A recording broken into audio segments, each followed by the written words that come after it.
Hi, this is GB I was going to do just one video about the VenomFangX controversy, but then I was writing out my thoughts on the JezuzFreak version of the VenomFangX Disappearance, and it ended up being about a page and a half long. This is my third try trying to bring it under 10 minutes, and so I wanted to give my thoughts about the JezuzFreak version of the VenomFangX Disappearance.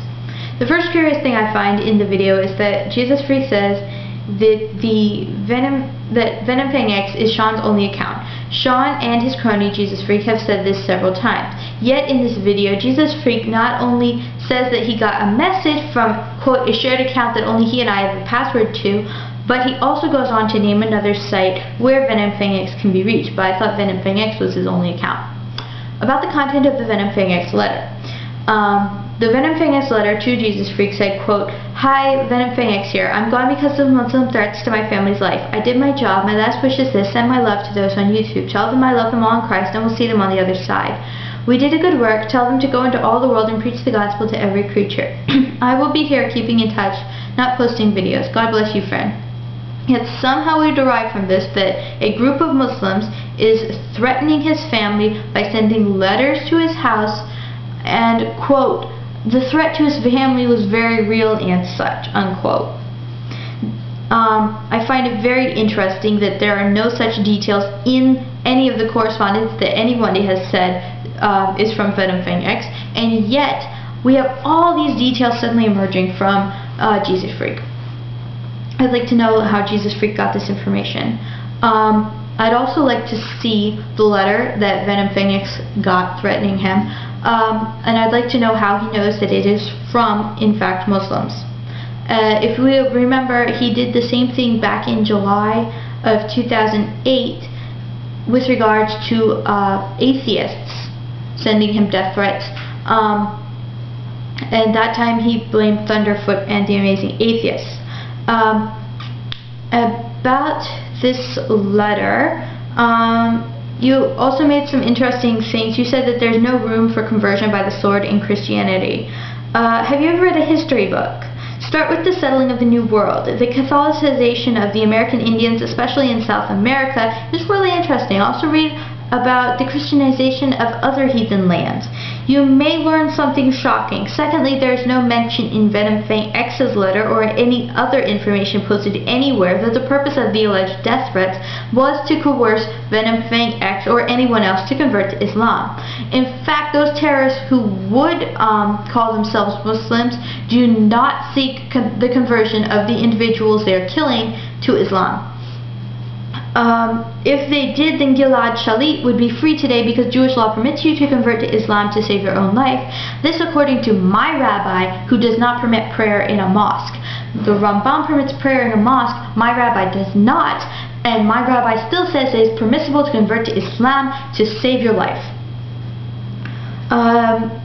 Okay. I'm glad that you believe in showing both sides, JezuzFreak, and letting us pick. You do show both sides quite consistently. As Colbert said of Fox News, the president's side and the vice president's side, or in your case, VenomFangX's side and your own side. I myself have read Voice of the Martyrs, JezuzFreak, and JezuzFreak 2 books, as well as many of Wurmbrand's writings. Richard Wurmbrand himself personally blessed my parents right before their wedding. I'm very familiar with Christian teachings regarding giving one's life for Christ and all that.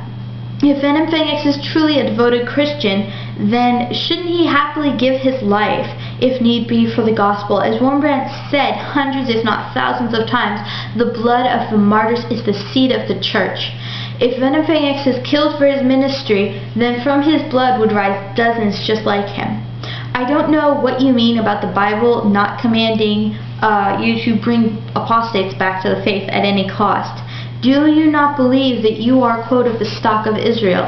Do you not believe that you have, quote, replaced Israel? Yet you seem to not understand what the biblical commands are regarding apostates. Under Jewish law, of course, we know that this applies only when there are two witnesses and at a time when we have a Beit Din Hagadol. But as this isn't in the text of the actual command, you don't hold to this. So the command is to bring out the man, the woman, or the city that has apostatized and to kill them. Even in the New Testament, you have commands to shun such a one, not even to eat with him, to provide no care for him. Of course, apostates are ostracized and killed in the Bible. You're speaking loads of bullshit when you say they're not. So in sum, VenomFangX is not doing the Christian thing. You don't even know what the Christian thing is, Jesus Freak. And as I already, one more verse I wanted to point to you from your own text, Revelation 21. All liars, of which I've already proved you are one, will have their place in the lake that burns with fire and brimstone, which is the second death. He that has ears to hear, let him hear. Peace out.